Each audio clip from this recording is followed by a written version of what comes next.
Okay, so hello everybody. Welcome to our masterclass on investment and grants under Horizon Europe or European grants for startups. You are welcome to share your screen or your audio. This is a very interactive session.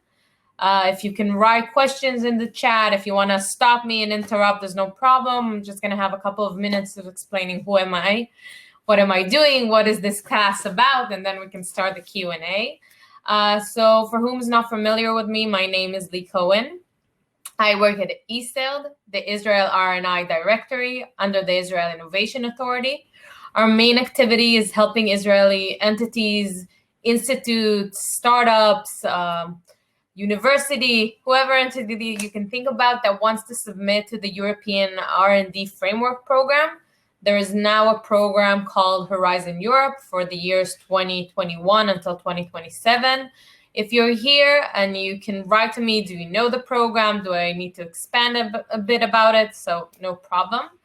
But basically, it's an R&D program, like I said, for 7 years that's supposed to help fund different company startup entities in different stages of their R&D. So it can be an entrepreneur with an idea and a full-scale company looking to do a pilot with a couple of cities together. My main activity is on the Horizon Europe pillar that's called Innovative Europe, which is usually for startups who do close to market R&D, meaning 2 years for market penetration, usually for products, services, technologies that are very disruptive, that are very innovative, they're very high risk but high potential, and that need the European help or the European money to give them that little push so they can go to the market, so they can attract private money. I don't want to talk a lot because I know a lot of you perhaps have questions. It's usually a very interactive session like we had in the earlier Europe days.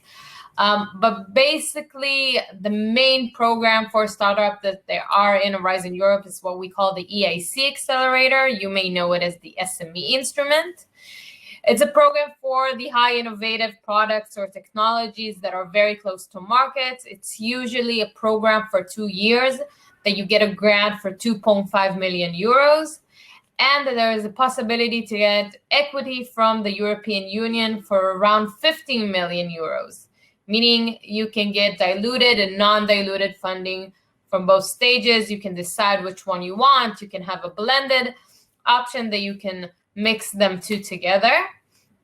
Of course, in ESILD, since we are under the Israel Innovation Authority, we are a governmental institute, so we are here to help you for free.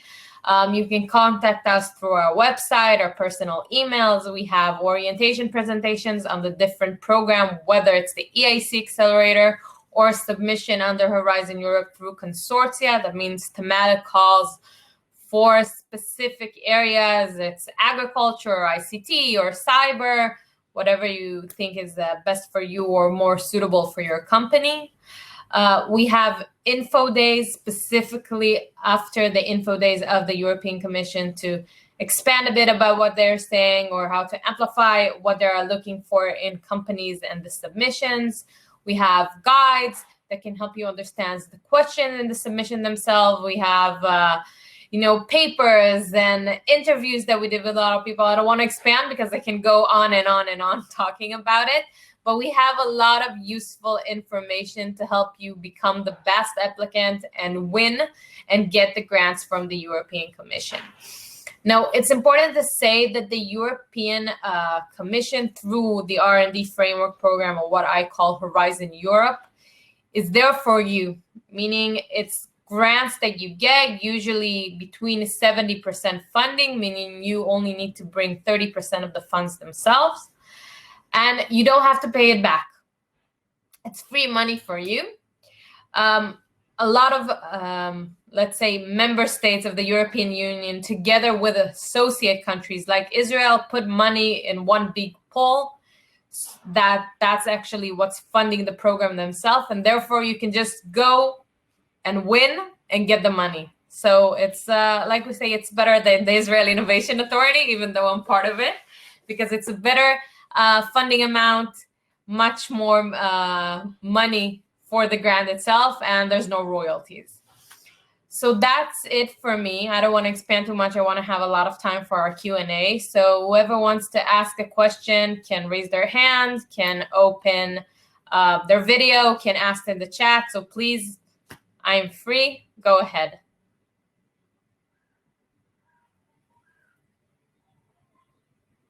Anyone? Don't leave me hanging here. Okay, so I'll start for a couple of things that usually Israeli companies ask me. So what's the funding for? So since they're looking for companies that do high impact innovation, disruptive, it means the company needs to be a bit advanced in their technology. It's not just the stage of POC. Usually they want to see what they call TRL 5, Technological Readiness Level 5, which means that you usually did a pilot or you're planning to do a pilot in one of the European or associated countries. Israel, of course, can be one of them. Of course, they want to see European impact. And you need the 1.5 or 2.5 more years to do that R&D, to do other piloting, testing, demonstration, and get to a final product. Now, the equity. You don't have to ask equity from the European Union. You can ask for a grant and equity together, and you can ask only for equity. The equity is done by the EAC fund. It's a fund that there is now in Luxembourg, that's the one that puts the money in the companies. They usually ask between 10 to 25% of a company. It depends if we're talking about voting rights or anything else. It changes the amount according to what the company asks, and of course also according to the due diligence that they do. The due diligence of the EAC fund is done by the EIB, European Innovation Bank. They have a mechanism, but it's usually very tailor-made per company. So of course, if you get to the process of submitting the application, winning, and asking for the equity, you're going to start a due diligence. It's going to be a lot of back and forth. So I see we still don't have any questions, so I'll just go on. Another question that I get asked a lot is, what is the process? What's different from the SME instrument that was before? I know there was a pilot. What's happening now? So this program, the accelerator, had a lot of changes, whether we're talking from the Horizon 2020, the earlier R&D program, to even this program now. So what started in the past is an SME instrument. SME, small, medium enterprise, usually up to 250 employees, 43 million revenue. That's what they found as an SME. And it has two phases. It had a phase 1 to close your business plan, and a phase 2, the R&D program itself. The European Commission saw that they want companies to succeed, but they want good companies that are already advanced, and therefore they should already have a business plan.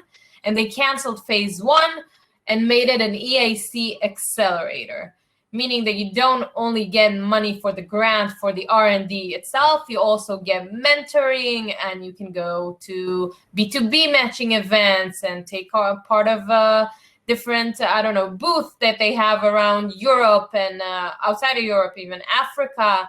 They have an EAC community where you can exchange information with different companies and different investors. And then they decided, okay, we're giving you money for grants, but it's not enough because companies need also support when they enter the market. And private investors don't always want to put the money. So they said, okay, we'll have a pilot on the pilot and we'll start the equity. And they had the EAC fund late 2019, and we had a lot of companies succeeding and starting. And then they said, okay, we have a good program. That's what we're planning to do. And now in 2021, the program is the grant option, the equity option, a blended option, or just an equity option, meaning they opened up everything for everyone. So questions are still not coming. Again, feel free to ask questions in the chat, to just raise your hand or open your video. We have a lot of time. If not, we'll finish earlier. I'm always free by mail. You can contact me tomorrow. I have a couple of meetings with the B2B match platform. And of course, ESIL. And if I am not relevant, then maybe other colleagues. And of course, you can contact them. So the submission itself, It is a bit different than what some companies may know from before. Now we have a short submission, which is open throughout the year, meaning you submit, let's say, a round of 5 pagers, and after a month, you get an answer. If you succeed at this stage, you will go to the full application. Usually there are 2 dates per year. Now we have June and October. And if you succeed the full application, then you go to, let's hope, face-to-face, or if not, Zoom interview with a jury, usually from the business sector, so business angels, directors, other companies, and of course, EAC fund representative. And if you succeed the interview, then you go on for signing the grant agreement. Let's see, what do I usually get asked? How is Israel doing? So Israel was really on a roll this past years. We even came to first place in a couple of places, or in a couple of cutoffs. Before there were 4 cutoffs per year. A lot of things have changed, but usually Israel kept a very, very strong status, whether it's the first place, second place, or fourth place. We have a lot of submissioners. We have a lot, around, let's say, 300 Israeli companies to submit per cutoff. Now it's going to be a bit changed since there's the short application, but we have a lot of companies. If before there was a possibility to submit again and again and again, now they do have a limitation, meaning that you submit twice. And if you did not succeed after 2 times, then you're suspended for 1 year. And after 12 months, you can submit again. I'm going to send Thomas, like you asked it. Oh, Gili answered it already. It's easier, but I'll send you the specific URL for the EAC Accelerator itself. You can also find a webinar that I did in Hebrew, I must say, on the EAC Accelerator.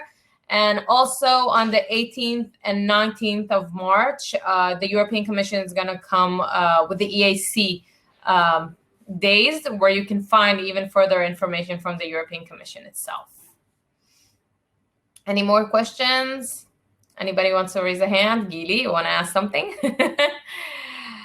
I'm from the wrong country, but thinking, well, it's open for a lot of countries. So Thomas, if you're from Germany, then you can submit through your German company. It's open to all member states and all associated countries in Horizon 2020. So it can be relevant from you. Like Gili said, depends where you are from the EU. Switzerland. Oh, okay. So Switzerland, you understand it's a bit different, but we should wait and see. There, you are an associated country, but a different associated country, so you need to wait and see if you can submit. But it's still a program that may be open for you, so take it into consideration. Okay, I see we don't have a lot more questions, but we do have time. בבקשה. So let's see, I'm trying to raise up a couple of other questions that I usually get. What is the success rate? So that's a difficult question, even though I asked it by myself. Success rate in Horizon Europe are difficult. They're not like 50% of all submissioners are winning. That's a bit hard. And the EAC Accelerator is a specific program that is very, very exclusive and very, very interesting. The last cutoff 2020, we had 4,200 submissioners. That means that the percentage stood around 1. Usually the program success rate stood around 4%, so we hope it will stay. What the European Commission did say, that they hope that at least 70% of the companies will not move through the first stage, through the short submission, and then only the 30% of good companies will go to the full application, and the good companies themselves will win. There's an amount, of course, for each cutoff, but they can play with it if they see that there are a lot of more good companies that succeeded the full application, that succeeded the interviews, and they want to put the money for the grant or for the equity in it, they will.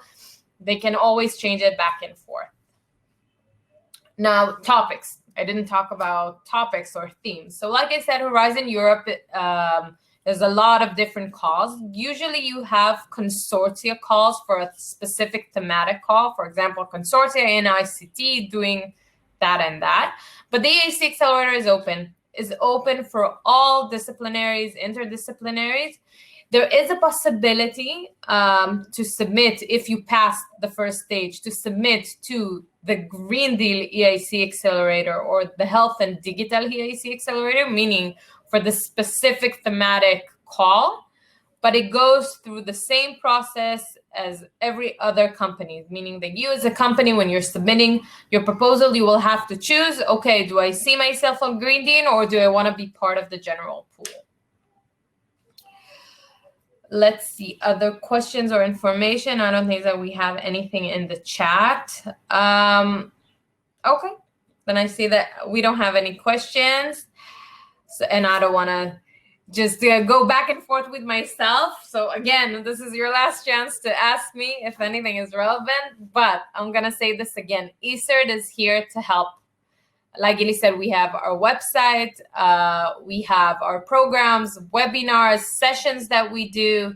Of course, we go through different conferences like this Europe Days, which is great and a great opportunity to get information. But of course, we have ESERT Days of ourselves. We have a newsletter. We have a YouTube where everything that we do, whether it's orientation presentations or European Commission's info days or everything that is relevant, you can find there.